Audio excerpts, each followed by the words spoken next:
আসসালামু আলাইকুম প্রিয় শিক্ষার্থী বন্ধুরা, তোমাদেরকে ইজি লার্নিং এর পক্ষ থেকে স্বাগত জানাই। আজকের ভিডিওতে অষ্টম শ্রেণীর নতুন কারিকুলামের নতুন ইসলাম শিক্ষা বইয়ের পৃষ্ঠা নাম্বার 106 এর সমাধান করে দিচ্ছি। এখানে বলছে যে শিক্ষার্থীরা হাদিসের গুরুত্ব ও প্রয়োজনীয়তা সম্পর্কে একটি অনুচ্ছেদ বাড়ির খাতায় লিখে আনবে। অর্থাৎ কি করতে হবে, আমাদের অনুচ্ছেদ লিখতে হবে হাদিসের গুরুত্ব ও প্রয়োজনীয়তা নিয়ে। চলো এখন সেটা করে ফেলি।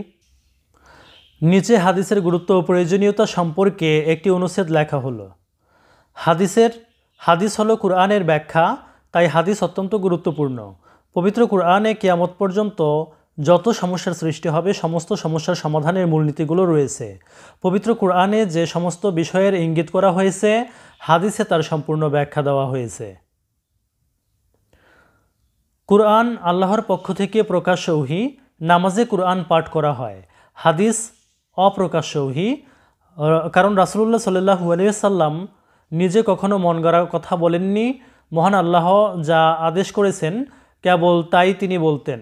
তার পক্ষ থেকে নির্দেশনা পেয়েই তিনি মানুষকে বিভিন্ন বিষয়ে জানাতেন।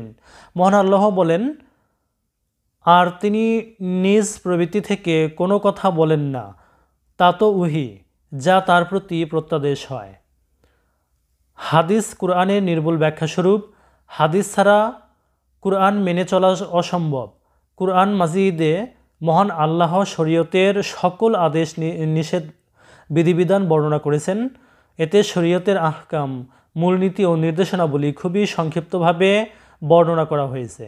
আর এই সংক্ষিপ্ত নির্দেশনাগুলোকে বাস্তবে কার্যকরী করার জন্য মহানবী সাল্লাল্লাহু আলাইহি সাল্লাম প্রয়োজনীয় ব্যাখ্যা বিশ্লেষণ করেন। তাই হাদিসের প্রয়োজনীয়তা অপরিসীম। তো প্রিয় শিক্ষার্থী বন্ধুরা, যদি ভিডিওটি ভালো লাগে শেয়ার করে দিও। ধন্যবাদ সবাইকে সাথে থাকার জন্য।